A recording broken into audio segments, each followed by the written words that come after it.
Recently, I got a donation that came with a question from a man I'll call Mike. Can you do maybe some stuff on what to do in a normal relationship, he asks. I mean, I get it. Ditch crazy bitches, say no, etc. But as you say, we like to do pair bonding, and I sometimes think I want a partner. I mean, problems are real, he says, and women do have valid problems, which they maybe communicate not that well through emotions, etc.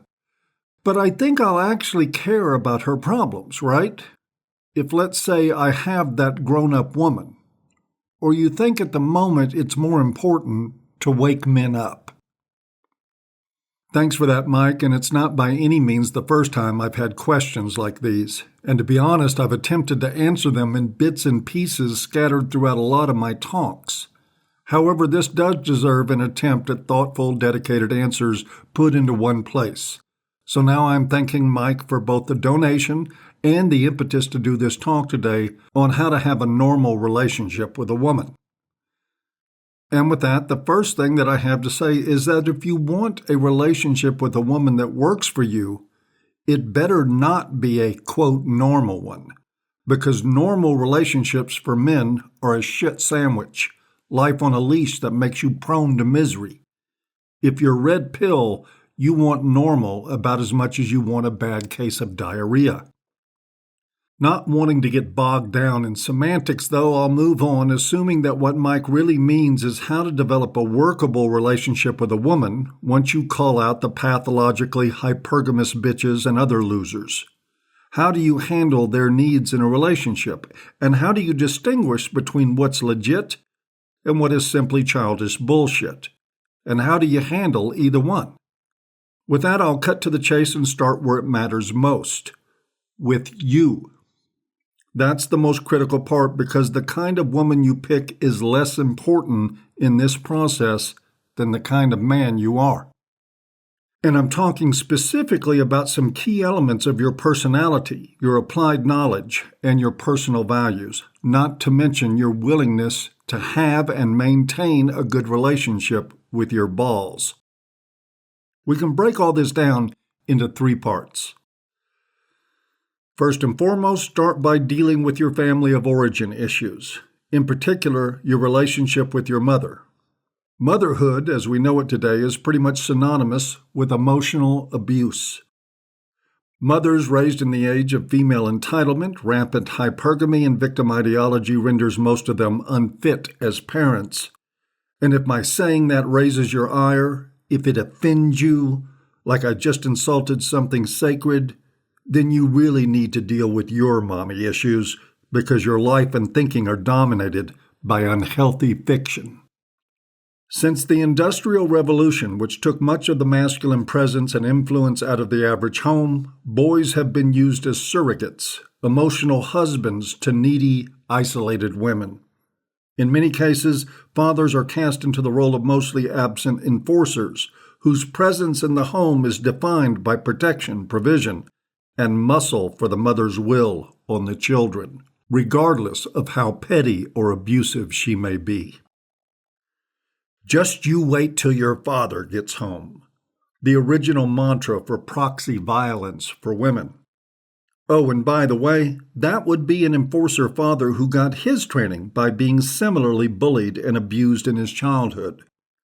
His bullying on behalf of the mother is a duty he sees as natural and righteous, even though in reality it's sick and dysfunctional. So in that light, in and of itself, the normal arrangement is an abusive arrangement, and that is just counting the families where the father is there at all. In many more, the father has been removed, and his muscle has been replaced with the mother's ability to rule by inflicting psychological and physical abuse. Combine this with a system of early education dominated by women, most of them ideologically and emotionally unsound, and you have legions of men who are dominated by women in crucial early years of development. We've been trained by them to not only please women, but to be wholly dependent on their approval. We see that expressed all the time in how blue pill men become so obsequious and servile to the women in their lives. For every man who just can't say no to a woman, which is most of them, I can point to an abusive mother and a weak or absent father. And again, I remind you not to fool yourself. This is normal, the very definition of normal, which is why if you're smart, you'll work steadfastly on deprogramming yourself and going for abnormal. Facing this mother dominance and breaking free of it is step 1 in the process. Without it, there is no step 2. Freedom from the abusive control of women is dependent on freedom from the abusive control of our mothers, as well as rejecting the weakness of our fathers. Note, this is not to demonize mothers or fathers. To beat the dead horse a little more, abusive parenting is normal in this society. It's the standard. Some would say the gold standard. But of course, the more awake we become, the more conscious, the more we see that what's normal is the problem. Rejecting unhealthy norms is not the same thing as rejecting our mothers and fathers. Once you face all this and reject the role of sycophant in its entirety, the next step is to disabuse yourself of any notion of romantic love. For more on this, I've linked below to a couple of talks I've done. One is Chasing the Dragon, a talk I co-authored with Peter Wright, and which I call the most important talk on this channel, and another talk titled Why Romantic Love is a Farce. It's really hard to overstate the importance of this. When you combine the force of men's programming to please women with the neurochemical insanity induced by infatuation, you get a world-class setup for the life of abuse and exploitation that romantic chivalry imposes on all men foolish enough to live by its dictates. It's the blue pill edicts of if mama ain't happy, ain't nobody happy, and happy wife, happy life. Those are the rules that will stick after the infatuation fades. More accurately, those are the rules that will stick right in your back like a prison yard shank. Lose sight of that, even for a moment, and you're lost. Always remember that love has nothing to do with infatuation or romance. The common myth is that mature love grows out of infatuation. That's bullshit. Mature love, when it actually happens, does so in spite of romantic love.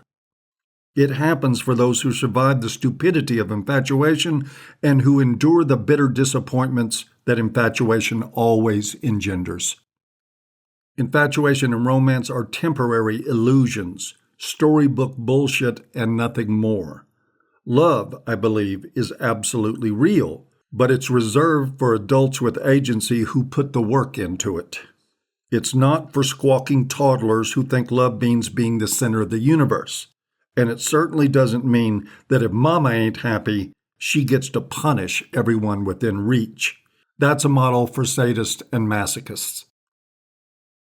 I cannot overemphasize the importance of this matter of intense work in your personal development, and that requires yet another element of red pill awareness. The sugar and spice narrative about women has led to the destruction of many men. If you don't do your own personal narrative busting, you will probably end up as one of them. Consistent with our socialization via cultural gynocentrism, we have a fatal tendency to view women in the sugar and spice and everything nice model. We literally train ourselves to not see that some women, many actually, are more like black widows than they are sugar and spice, perfectly happy to cannibalize the male after mating. They just do it a lot slower. And we certainly tend to look away from the fact that every woman, no matter how nice or wholesome on the surface, has the distinct capacity to play the black widow role. And as we all know, the state is complicit in this arrangement as well, arming women with fangs and venom with the help of family courts and a marked indifference to false allegations. So, a very important point here, In your pursuit of a so-called normal relationship, you are not looking for that unicorn, the woman who rises to meet the sugar and spice narrative. You're not looking for the exception to the rule who can provide you lasting romantic love. No woman meets the standard, and those who appear to are the most dangerous women you'll ever meet. As a matter of fact, if a woman meets your perfect idea of a romantic partner, a lover who always sees the best in you, who is eager to weigh in on your side, and who paints a halo around your head, you better find yourself running. We have another name for these women. It's called personality disordered. That woman is just a borderline, and she's love-bombing you. When the party's over, she'll maul you in front of your own children with a smile on her face. Ignore what I'm saying at your own peril. Now, let's assume that you have dealt with your family of origin issues. You brought yourself up to speed on the romantic chivalry trap, studied hard on hypergamy and gynocentrism, destroying any notion of little girls being sugar and spice. And you've gifted yourself with a spine, the ability and the complete willingness to say no to a woman anytime it suits you, and to say get the fuck out when it suits your purpose as well. In other words, you got your red pill script and took the whole bottle just to be sure. Well, first of all, I'll say congratulations. At this point, you are more woke than 99+% of men are, ever have been, or ever will be throughout the course of human history. And let's say that despite being firmly red-pilled, you want to pursue pair bonding with a woman. That is a perfectly reasonable position to take, and even if it weren't, most men would take it anyway. Men, red pill men included, are generally wired for pair bonding. You can not like that shit all you want, but you can't make it not true.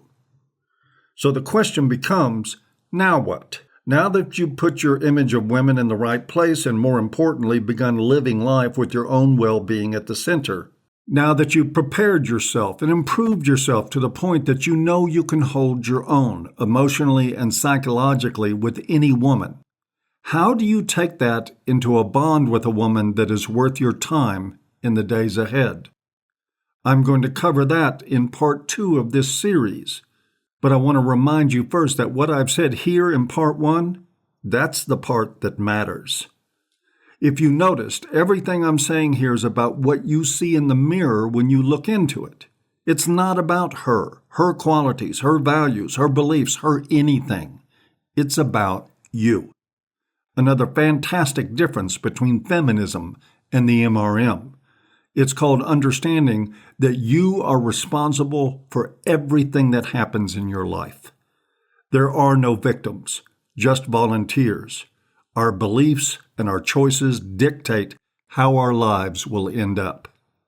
And we'll take that very important thought into the next part of this talk, where I discuss how men can comport themselves in selecting and bonding with women. And that is it for this talk. I'll be back next time with part 2. As always, I hope you've enjoyed, even if you haven't, and we'll see you next time.